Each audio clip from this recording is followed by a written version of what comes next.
இந்த வீடியோவில் நம்ம வந்துட்டு நம்மளோட HTML CSS டெமோ ப்ராஜெக்ட் சீரீஸில் இருக்கிற 5th ப்ராஜெக்ட்டுக்கான சொல்யூஷன் பார்க்க போகிறோம். இதில் வந்து நம்மளோட டாஸ்க் வந்து ரொம்ப சிம்பிளானது. நம்ம வந்துட்டு எல்லா பேஜஸையும் வந்துட்டு மொபைல் ரெஸ்பான்சிவாக ஆக்கணும். இது எப்படி பண்ணுறதுன்னு பார்க்கலாம். முதல்ல ப்ரொஃபைல் பேஜ் ஃபோல்டருக்கு போகலாம். அப்புறம் index.html என்ற ஃபைலை வந்துட்டு நம்ம நோட்பேட் ஓப்பன் பண்ணலாம்.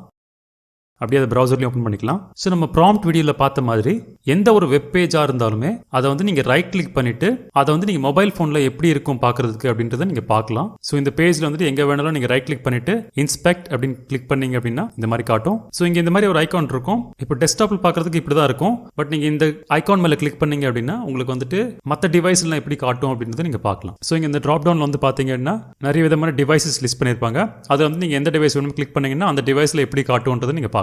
ஸோ இங்கே பார்த்தீங்கன்னா அது வந்துட்டு பார்க்குறதுக்கு அவ்வளோ நல்லா இல்லை. ஏன்னா நீங்கள் வந்து இது படிக்க முடியாது, ரொம்ப சின்னதாக தெரியுது. ஸோ இங்கே வந்துட்டு ஃபாண்ட் சைஸும் ரொம்ப கம்மியாக இருக்குது. அதே மாதிரி நிறைய ஃப்ரீ ஸ்பேஸும் இருக்குது. ஸோ இந்த மாதிரி ஃப்ரீ ஸ்பேஸ் இருக்கிறது வந்து நல்லதில்லை.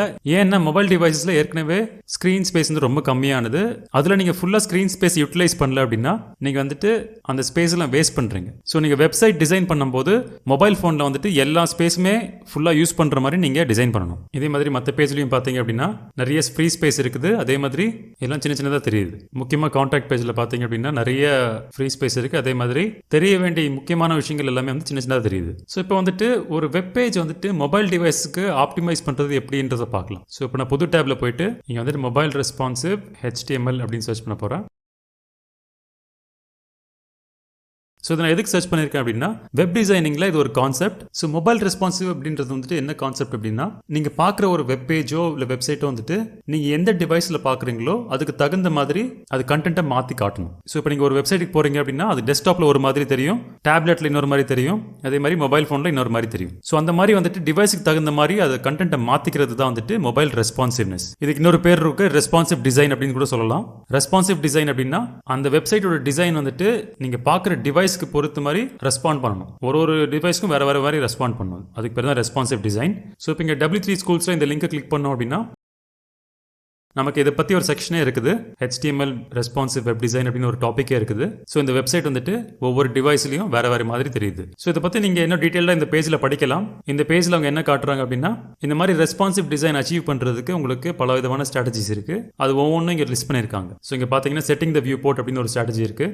ஸோ இதுக்கு வந்து நீங்கள் என்ன பண்ணணும் அப்படின்னா இந்த மெட்டா டேக் அப்படின்றது வந்துட்டு நீங்கள் உங்களோட HTML டாக்குமெண்ட்டில் இருக்கிற ஹெட் செக்ஷனில் போட்டிங்க அப்படின்னா இந்த மாதிரி தெரிகிற ஒரு வெப்சைட்டை வந்துட்டு ஃபோனில் இந்த மாதிரி காட்டுறதுக்கு அது ஆட்டோமேட்டிக்காக சேஞ்சஸ் பண்ணும். அதே மாதிரி இங்கே இந்த டேக்ல பார்த்தீங்க அப்படின்னா இந்த மாதிரி ஸ்டைல் வித் ஈக்குவல்ஸ் 100% கொடுத்தீங்க அப்படின்னா உங்களோட இமேஜ் வந்துட்டு இருக்கிற எல்லா ஸ்பேஸையும் ஆக்கிபை பண்ணுற மாதிரி நீங்கள் பார்த்துக்கலாம். ஸோ இந்த மாதிரி டிப்ஸ் எல்லாம் இங்கே கொடுத்துருப்பாங்க. இங்கே இதெல்லாம் வந்து நான் ப்ரீஃபாக தான் எக்ஸ்பிளைன் பண்ண போகிறேன். உங்களுக்கு வந்து டீட்டெயிலாக புரியணும் அப்படின்னா நீங்கள் இந்த வெப் பேஜுக்கு வந்து நீங்கள் சொந்தமாக உங்கள் டைமில் நீங்கள் பார்த்துக்கலாம். அப்புறம் இங்கே பார்த்தீங்க அப்படின்னா இந்த மாதிரி பிக்சர் டேக்னு கொடுத்துருக்காங்க. அதுக்குள்ளே வந்துட்டு சோர்ஸ் அப்படின்ற சில டேக்ஸ் கொடுத்துருக்காங்க. ஸோ இது வந்து என்ன பண்ணணும் அப்படின்னா ஸ்க்ரீன் சைஸுக்கு பொறுத்த மாதிரி வேற இமேஜஸ் காட்டும். ஸோ அதை நம்ம ட்ரை பண்ணி பார்க்கலாம். ஸோ இங்கே பார்த்தீங்கன்னா ரைட் சைடில் இந்த ஸ்க்ரீன் சைஸுக்கு இந்த இமேஜ் காட்டுது. பட் அதே நீங்கள் வந்துட்டு ஸ்க்ரீன் சைஸை மாற்றினீங்க அப்படின்னா ஸோ இங்கே வந்துட்டு இந்த ஸ்க்ரீன் சைஸுக்கு தகுந்த மாதிரி ஒவ்வொரு இமேஜும் மாறுது.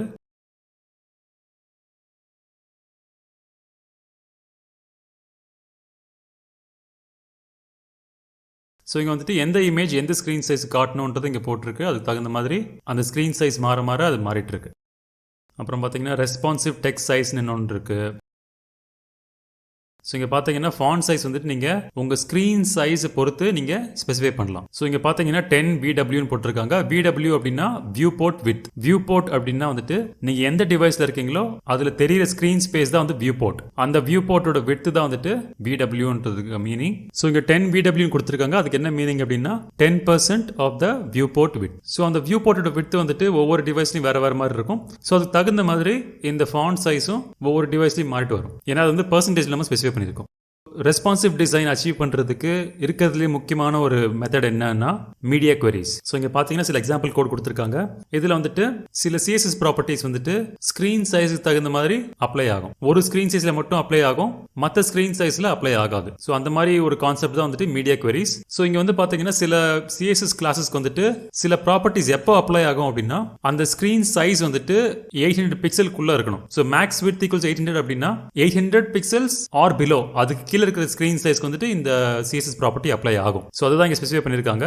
மற்ற ஸ்க்ரீன் சைஸ்க்குலாம் வந்துட்டு மேலே இருக்கிற ப்ராப்பர்ட்டிஸ் மட்டும் அப்ளை ஆகும். இந்த 800 பிக்சல் இருக்கிற ஸ்க்ரீன்ஸில் வந்துட்டு ரெண்டுமே அப்ளை ஆகும். மேலே இருக்கிறதும் அப்ளை ஆகும், இதுக்கு உள்ளே இருக்கிற ப்ராப்பர்ட்டிஸும் அப்ளை ஆகும். ஸோ இங்கே பார்த்தீங்க அப்படின்னா நமக்கு ஸ்க்ரீன் சைஸுக்கு தகுந்த மாதிரி அந்த கண்டென்ட் வந்துட்டு மாறுது. ஸோ ஒரு ஸ்க்ரீன் சைஸ்ல வந்து ஹாரிசான்டலாக தெரியுது, இன்னொரு ஸ்க்ரீன் சைஸ்ல வந்துட்டு ஒன்றுக்கு மேலே ஒன்று வெர்டிகலாக தெரியுது. ஸோ இங்கே பார்த்தீங்கன்னா ஒவ்வொரு கிளாஸுக்கும் வந்துட்டு சில ப்ராப்பர்ட்டிஸ் கொடுத்துருக்கு பை டிஃபால்ட்.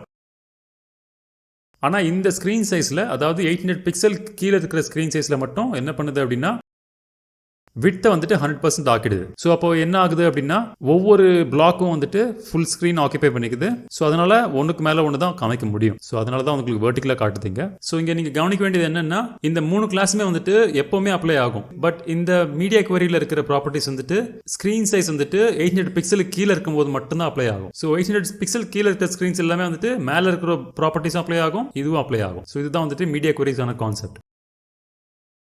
அதுக்கப்புறம் பார்த்தீங்கன்னா W3 ஸ்கூல்ஸில் வந்துட்டு இந்த மாதிரி RWD டுட்டோரியல் அப்படின்ற ஒரு லிங்க் இருக்குங்க. ஸோ இது மாதிரி கிளிக் பண்ணீங்கன்னா உங்களுக்கு ஃபுல்லாக ஒரு டுட்டோரியலே காட்டுவாங்க. ஸோ இதை படிச்சிங்கன்னா வந்து உங்களுக்கு ரெஸ்பான்சிவ் வெப் டிசைனை பற்றி நிறைய ஃபண்டமெண்டல்ஸ் நீங்கள் கற்றுக்கலாம். ஸோ இதுக்கு நான் ஒரு லிங்க் கீழே போடுறேன் டிஸ்கிரிப்ஷனில். இது வந்து கொஞ்சம் டீட்டெயிலாக நீங்கள் படிக்கலாம். பட் நம்ம யூஸ் கேஸ் வந்துட்டு நான் இதில் இருக்கிற சிம்பிளான சில மெத்தட்ஸ் மட்டும் நான் அப்ளை பண்ண போகிறேன். ஸோ நம்ம ஃபர்ஸ்ட் டாஸ்க்கு என்ன பண்ண போகிறோம் அப்படின்னா நம்மளோட வெப் பேஜஸ்க்கு எல்லாத்துக்குமே வந்துட்டு ஒவ்வொரு வெப் பேஜ்க்கு இருக்கிற ஹெட் செக்ஷனில் நம்ம வந்துட்டு இந்த வியூ போட்டு செட் பண்ண போகிறோம். ஸோ அதுக்கு வந்து என்ன பண்ணலாம் அப்படின்னா இந்த மெட்டா டேக்கை காப்பி பண்ணிட்டு நம்ம ஹெட் செக்ஷன்ல போடணும். அது பண்ணலாம். இப்போ வந்துட்டு நம்ம இண்டெக்ஸ் செக்ஷன் இந்த மாதிரி இருக்குது. ஸோ இப்போ நம்ம HTML ஃபைலுக்கு போயிட்டு ஹெட் செக்ஷனில் இதை ஆட் பண்ண போகிறோம். ஸோ இந்த ஹெட் செக்ஷனில் வந்துட்டு நம்ம இந்த மெட்டா டேக் ஆட் பண்ணிட்டு அதில் வந்து நேம் ஆட்ரிபியூட்னு கொடுத்துட்டு அது வேல்யூ வந்து வியூ போர்ட்னு கொடுத்துட்டு அப்புறம் கண்டென்ட் ஆட்ரிபியூட் கொடுத்துட்டு இந்த மாதிரி width equals device with initial scale equals 1 என்ற வேல்யூ கொடுத்தீங்க அப்படின்னா இது என்ன பண்ணும் அப்படின்னா உங்களுக்கு டிவைஸுக்கு பொறுத்த மாதிரி அதோட கண்டென்ட் வந்துட்டு வேற மாதிரி ஜூம் பண்ணி காட்டும். ஸோ இதை நம்ம சேவ் பண்ணிட்டு பார்க்கலாம் எப்படி இருக்கு அப்படின்ட்டு. ஸோ இப்போ பார்த்தீங்கன்னா இன்ஸ்டன்ட்லி உங்களுக்கு சேஞ்ச் தெரியுது. ஸோ இதில் பார்த்தீங்கன்னா நம்மளோட கண்டென்ட் வந்துட்டு ஜூம் பண்ணி டிவைஸுக்கு பொறுத்த மாதிரி காட்டுது. ஸோ இது வந்து நம்ம க்ளோஸ் பண்ணிட்டு டெஸ்க்டாப் எப்படி இருக்குன்னு பார்க்கலாம். ஸோ டெஸ்க்டாப்ல வந்துட்டு முன்ன மாதிரியே கரெக்டாக காட்டுது. அப்புறம் மொபைல் டிவைஸ்ல பார்த்தோம் அப்படின்னா இங்கேயும் வந்துட்டு கரெக்டாக நமக்கு காட்டுது. இப்போ நம்ம மற்ற பேஜஸ்க்கும் இதே மாதிரி பண்ணலாம்.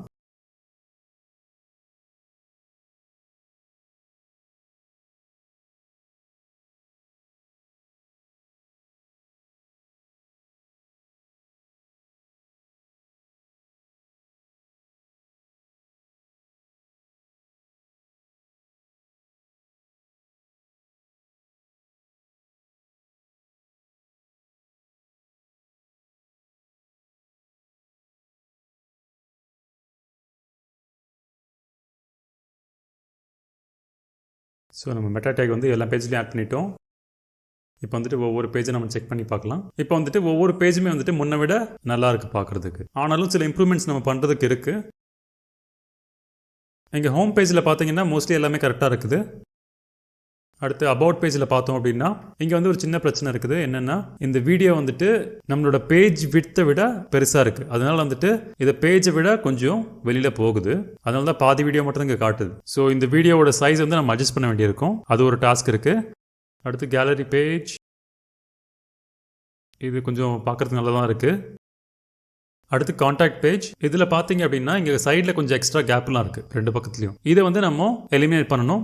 ஏன்னா மொபைல் டிவைஸில் ஏற்கனவே வந்துட்டு ஸ்பேஸ் கம்மியாக இருக்கும். ஸோ அந்த ஸ்பேஸ் எல்லாமே நம்ம வந்துட்டு எஃபிஷியண்டாக யூஸ் பண்ணணும். ஸோ எவ்வளோக்கு எவ்வளோ ஸ்பேஸ் இருக்கோ அதில் வந்து நம்ம ஃபுல்லாக ஃபில்அப் பண்ணிட்டோம் அப்படின்னா நம்ம வந்துட்டு ஸ்க்ரீன் சைஸாக ஃபுல்லாக யூஸ் பண்ணுறோம் அப்படின்னு அர்த்தம். ஸோ மொபைல் டிவைஸில் எம்டி ஸ்பேஸை நீங்கள் போடுறது வந்துட்டு உங்களோட ஸ்க்ரீனோட ரியல் எஸ்டேட் நீங்கள் ஃபுல்லாக யூஸ் பண்ணலன்னு அர்த்தம். ஸோ இந்த இன்புட் ஃபீல்ட்ஸ் எல்லாமே வந்துட்டு நம்ம ஸ்க்ரீனில் இருக்கிற லெஃப்ட் சைடு எட்ஜில் இருந்து ரைட் சைடு எட்ஜ் வரையும் ஃபுல்லாக ஸ்ட்ரெச் பண்ணுற மாதிரி பார்த்துக்கலாம். அதே மாதிரி ஃபாண்ட் சைஸும் வந்துட்டு பெருசாக பண்ணுற மாதிரி பார்த்துக்கலாம். ஏன்னா மொபைல் டிவைஸ் வந்து படிக்கிறது கொஞ்சம் கஷ்டம். அதனால கொஞ்சம் பெருசாக இருந்ததுன்னா கொஞ்சம் கன்வீனியாக இருக்கும். ஸோ மொத்தமாக பார்த்தீங்கன்னா நமக்கு இந்த அபவுட் பேஜில் நம்மளோட வீடியோ சைஸ் வந்துட்டு பேஜுக்கு உள்ள வர மாதிரி பார்த்துக்கணும். அடுத்தது கான்டாக்ட் பேஜில் வந்துட்டு இந்த ஃபார்ம் வந்துட்டு கொஞ்சம் மொபைல் ஃபோனுக்கு தகுந்த மாதிரி மாற்றிக்கணும். ஸோ இப்போ இந்த அபவுட் பேஜை முதல்ல பார்க்கலாம்.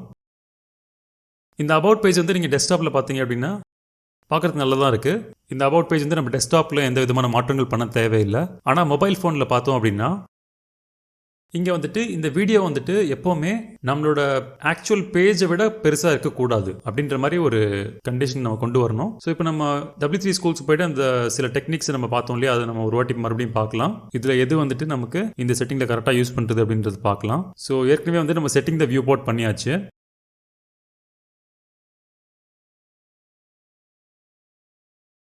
இங்கே பார்த்தீங்கன்னா மேக்ஸ் வித் ப்ராப்பர்ட்டி அப்படின்னு ஒன்று போட்டிருக்காங்க. இதில் வந்து என்ன போட்டிருக்காங்க அப்படின்னா, if the max with property is set to 100%, the image will scale down if it has to, but never scale up to be larger than its original size. So இதுதான் வந்துட்டு நமக்கு இங்கே அப்ரோப்ரியேட்டான ஒரு சொல்யூஷன். ஸோ இப்போ நான் என்ன பண்ண போகிறேன் அப்படின்னா, நம்மளோட அபவுட் HTML பேஜுக்கு போயிட்டு இங்கே வந்துட்டு ஒரு ஸ்பெசிஃபிக்கான ஒரு விட்த்து கொடுத்துருக்கோம். நம்ம இது வந்துட்டு டெஸ்க்டாப்பில் கரெக்டான ஒரு விட்த்து, பட் மொபைல் ஃபோனில் பார்த்தீங்கன்னா இது ரொம்ப அதிகமான வேல்யூ. ஸோ இப்போ நான் என்ன பண்ண போகிறேன் அப்படின்னா, ஒரு புது விண்டோ ஓப்பன் பண்ணிவிட்டு அதில் நம்ம CSS ஃபைல் ஓப்பன் பண்ண போகிறோம்.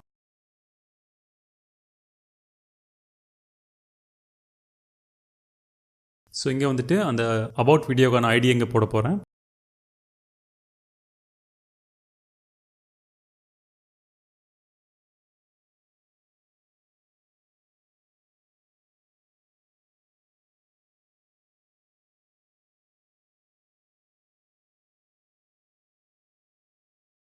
இது உள்ள வந்துட்டு மேக்ஸ் ஹைஃபன் வித்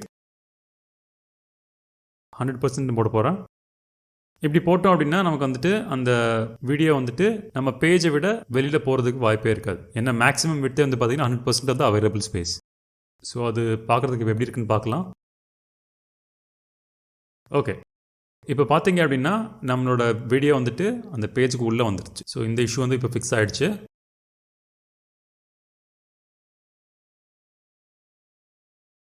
இப்போ நமக்கு இருக்கிற ஒரே டாஸ்க் வந்துட்டு இந்த காண்டாக்ட் பேஜை ஆப்டிமைஸ் பண்ணுறது. இப்போது அந்த காண்டாக்ட் HTML ஃபைலை ஒரு வாட்டி பார்க்கலாம். ஸோ இங்கே வந்து ஃபார்ம் இருக்குது, அதுக்குள்ளே லேபிள் இன்புட்ஸ்லாம் இருக்குது, அப்புறம் செலக்ட், அப்புறம் டெக்ஸ்ட் ஏரியா, இதெல்லாம் ஓகே.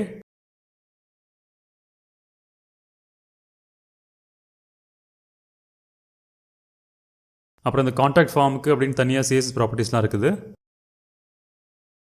ஸோ நம்ம காண்டாக்ட் ஃபார்மில் வந்து இந்த மாதிரி ஒரு ஐடி கொடுத்துருக்கோம், காண்டாக்ட் ஹைஃபன் ஃபார்ம் அப்படின்ட்டு. அதுக்கு இங்கே வந்துட்டு விட்த்து செட் பண்ணியிருக்கோம் 250 பிக்சல் அப்படின்ட்டு. அது வந்துட்டு பார்க்குறதுக்கு மொபைல் டிவைஸில் அவ்வளோ ஆப்டிமைஸ்டாக இல்லை. ஸோ நம்ம என்ன பண்ண போகிறோம் அப்படின்னா, இதுக்கு வந்துட்டு நம்ம W3 ஸ்கூல்ஸில் பார்த்த ஸ்ட்ராட்டஜிஸில் மீடியா குவரிஸ் அப்படின்ற அப்ரோச் யூஸ் பண்ண போகிறோம். ஸோ இதை வச்சு நம்மளோட ஸ்க்ரீன் சைஸுக்கு பொறுத்த மாதிரி இந்த ஃபார்மோட சைஸும் மாற்றிக்கலாம். ஸோ இங்கே வந்து நான் என்ன பண்ண போகிறேன் அப்படின்னா, இந்த மீடியா குவரி பார்ட்டை வந்து நான் காப்பி பண்ணிக்க போகிறேன்.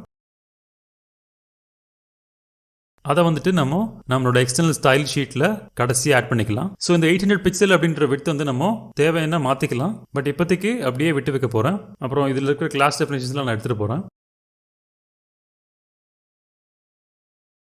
ஸோ இதை வந்து நம்ம என்ன பண்ண போகிறோம் அப்படின்னா, இதை அப்படியே காப்பி பண்ணிவிட்டு இங்கே கொண்டு வந்துட போகிறேன்.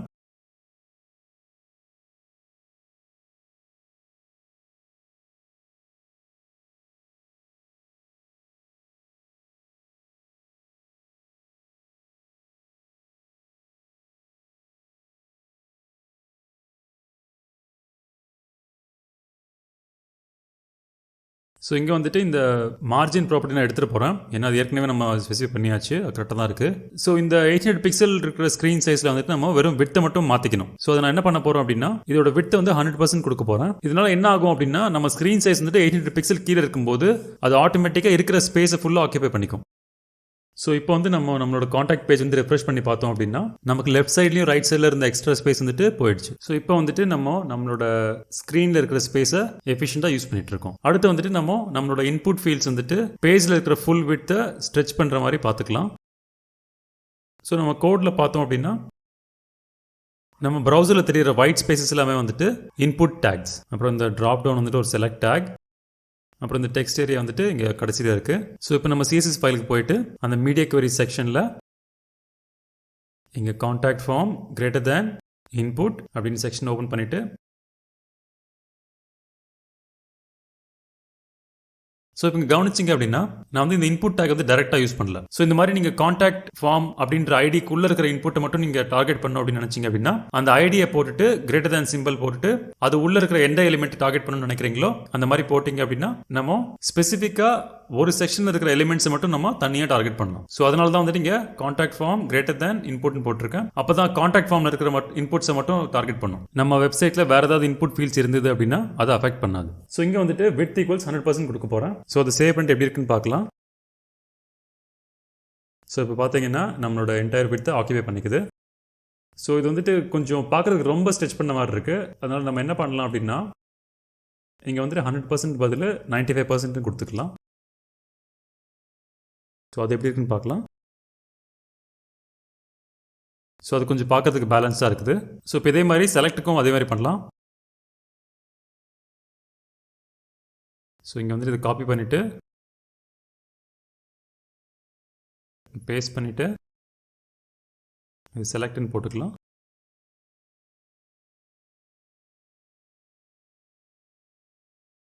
ஸோ இதுவும் வந்துட்டு பார்க்குறதுக்கு நல்லா இருக்கு இப்போ. ஸோ இப்போ வந்துட்டு நம்ம ஃபார்மில் இருக்க எல்லா எலிமெண்ட்ஸுமே வந்துட்டு எந்த ஒரு கேப் இல்லாமல் ஃபுல்லாக ஸ்ட்ரெச் ஆகுது.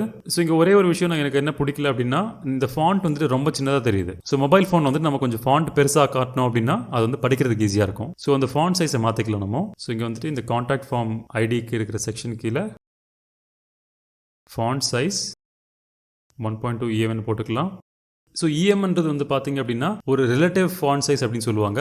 ரிலேட்டிவ் ஃபாண்ட் சைஸ் அப்படின்னா என்னதுன்னா, நம்ம நார்மல் ஃபாண்ட் சைஸ் என்னதோ அதை வந்துட்டு நீங்கள் 1.2ல மல்டிப்ளை பண்ணீங்க அப்படின்னா உங்களுக்கு என்ன ஃபாண்ட் சைஸ் வருமோ அதுதான் இங்கே வேல்யூவாக வரும். ஸோ இந்த 1.2 EMன்றது வந்து பார்த்தீங்க அப்படின்னா 1.2 times the default font size. So இப்போ நார்மல் ஃபாண்ட் சைஸ் வந்துட்டு 20 பிக்சல் அப்படின்னா இங்கே 1.2 EM அப்படின்னு போடுறதுனால என்ன ஆகும் அப்படின்னா 1.2 டைம்ஸ் 20 அப்படின்னா வந்துட்டு 24 பிக்சல்ஸ் வந்துட்டு இங்கே வேல்யூவாக ஆகும். ஸோ அந்த ஆக்சுவல் வேல்யூ வந்து நம்மளோட டிஃபால்ட் ஃபாண்ட் சைஸ் என்னதோ அதுக்கு தகுந்த மாதிரி மாறும். ஸோ இதை வந்து நம்ம சேவ் பண்ணி ரெஃப்ரெஷ் பண்ணி பார்க்கலாம். ஸோ இங்கே பார்த்தீங்கன்னா நம்ம ஃபாண்ட் சைஸ் வந்துட்டு பெருசாக தெரியுது. ஸோ இப்போ இந்த இன்புட் ஃபீல்ட்ஸோட ஹைட்டையும் நம்ம மாற்றி பார்க்கலாம். இங்கே வந்துட்டு இன்புட் ஃபீல்ட்ஸ் கீழே வந்துட்டு ஹைட் ஈக்குவல்ஸ் 15 பிக்சல்னு போட்டு பார்க்கலாம். ஸோ அது எப்படி இருக்குன்னு பார்க்கலாம். ஓகே, எந்த ஒரு டிஃப்ரென்ஸும் தெரியல. நம்ம வந்து ஒரு பெரிய நம்பர் கொடுத்து பார்க்கலாம், பார்க்குறதுக்கு எப்படி இருக்குது அப்படின்ட்டு. 35 பிக்சல் கொடுத்து பார்க்கலாம். ஓகே, இப்போ வந்து பார்த்தீங்கன்னா கொஞ்சம் பெருசாக தெரியுது, ஆனால் ரொம்ப பெருசாக இருக்க மாதிரி தெரியுது. ஸோ அதை வந்து கொஞ்சம் 25 பிக்சல் ஆக்கி பார்க்கலாம். ஓகே, இப்போ வந்து கொஞ்சம் பேலன்ஸ்டாக தெரியுது. ஸோ இதே மாதிரி செலக்ட்டுக்கும் ஹைட் 25 பிக்சல்னு போட்டு பார்க்கலாம்.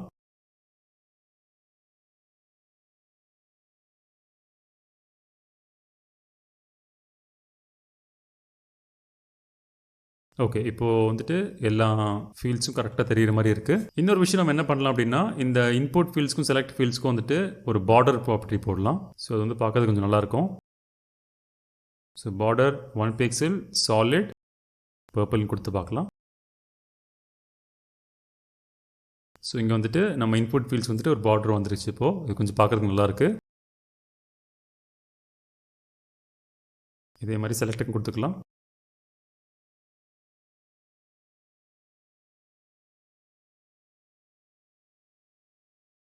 அதே மாதிரி டெக்ஸ்ட் ஏரியாவும் கொடுத்துக்கலாம்.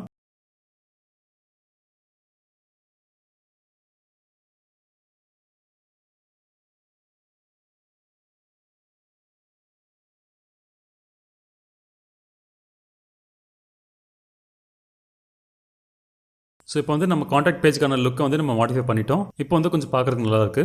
இங்கே ஒரே ஒரு விஷயம் நம்ம என்ன மாற்ற வேண்டியிருக்கு அப்படின்னா, இந்த சேஞ்சஸ் எல்லாமே வந்துட்டு நம்ம மொபைல் ஃபோனில் தெரிகிற மாதிரி பண்ணியிருக்கோம். பட் அந்த பார்டர்லாம் பார்த்தீங்க அப்படின்னா நமக்கு டெஸ்க்டாப்லையும் காட்டணும். அதுக்கு நம்ம என்ன பண்ணலாம் அப்படின்னா, இந்த பார்டர் ப்ராப்பர்ட்டிஸை வந்துட்டு நம்ம இந்த மீடியா குவெரி செக்ஷனுக்கு வெளியில் போட்டுக்கலாம். அப்படி போட்டோம் அப்படின்னா எந்த ஒரு ஸ்க்ரீன் சைஸ்க்கு வேணால் அது அப்ளை ஆகும். ஏன் அப்படின்னா இந்த பார்டர் ப்ராப்பர்ட்டிஸ் வந்து நம்ம மொபைல் ஃபோனில் மட்டும் ஏன் தெரியுது அப்படின்னா, அது வந்து நம்ம இந்த மீடியா குவெரி செக்ஷனில் போட்டிருக்கோம். அந்த மீடியா குவெரி செக்ஷன் வந்துட்டு எப்போ ஆக்டிவாக இருக்கும் அப்படின்னா, எப்போ வந்துட்டு நம்ம ஸ்கிரீன் சைஸ் வந்துட்டு 800 பிக்சல் கீழே இருக்குதோ அப்போ மட்டும் இந்த ப்ராப்பர்ட்டிஸ்லாம் அப்ளை ஆகும். அதனால தான் வந்து நமக்கு டெஸ்க்டாப்பில் இந்த பார்டர் ப்ராப்பர்ட்டி மட்டும் தெரிய மாட்டேங்குது. ஸோ அதனால இந்த காப்பி பண்ணிட்டு நம்ம வெளியில் போட்டோம் அப்படின்னா அது எல்லா ஸ்க்ரீன் விட்த்துக்கும் காமனாக தெரியும்.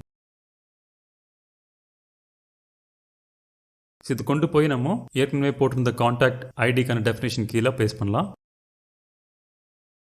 ஸோ இங்கே வந்துட்டு இந்த மீடியா குவெரி ஸ்பெசிஃபிக் ப்ராப்பர்ட்டிஸ்லாம் இங்கே ரிமூவ் பண்ணிடலாம்.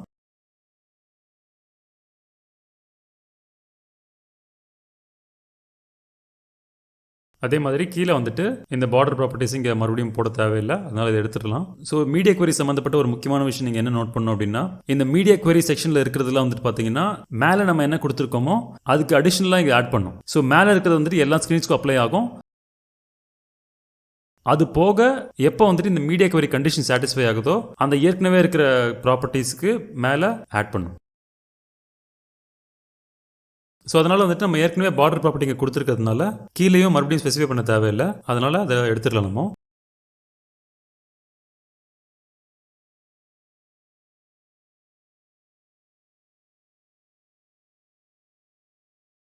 ஸோ இது சேவ் பண்ணிட்டு நம்ம ரிஃப்ரெஷ் பண்ணி பார்க்கலாம். ஸோ வந்து பார்க்கறதுக்கு மொபைலில் அதே மாதிரி தெரியும். ஆனால் இப்போ டெஸ்க்டாப்பில் போய் பார்த்தோம் அப்படின்னா இங்கேயும் அந்த பார்டர் ப்ராப்பர்ட்டிஸ் வந்துருச்சு. ஸோ இதுதான் வந்துட்டு மீடியா குவரிஸ்க்கான இருக்கிற பவர். ஸோ இப்போ நம்ம கடைசியாக ஒரு வாட்டி எல்லா பேஜஸும் மொபைல் டிவைஸில் கரெக்டாக தெரியுதா அப்படின்னு செக் பண்ணிக்கலாம். ஸோ ஹோம் பேஜ் வந்து நல்லா இருக்கு. அபவுட் பேஜும் கரெக்டாக இருக்குது. இந்த வீடியோ ஃபிக்ஸ் பண்ணியாச்சு. அடுத்து கேலரி பேஜ் வந்துட்டு முன்னாடி கரெக்டாக தான் இருந்தது.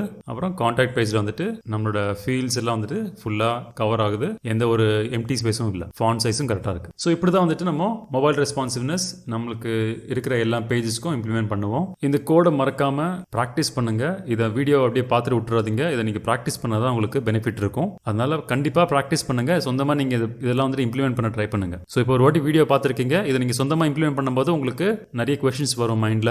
அதே மாதிரி நிறைய திங்ஸ் நீங்க வந்து நோட்டீஸ் பண்ணுவீங்க. ஸோ அதனால கண்டிப்பா ப்ராக்டிஸ் பண்ணுங்க. அப்பதான் உங்களுக்கு மனசுல நிற்கும். இந்த வீடியோ உங்களுக்கு உதவியா இருக்கும் நம்புறேன். மறக்காம இந்த வீடியோக்கு லைக் பண்ணுங்க, ஷேர் பண்ணுங்க, மற்றவங்களுக்கு தெரிய வைங்க. அப்படியே நம்ம சேனலுக்கு சப்ஸ்கிரைப் பண்ணுங்க, நோட்டிஃபிகேஷன் பெல் ஐக்கானும் பிரஸ் பண்ணுங்க. நம்ம அடுத்த வீடியோல பார்க்கலாம்.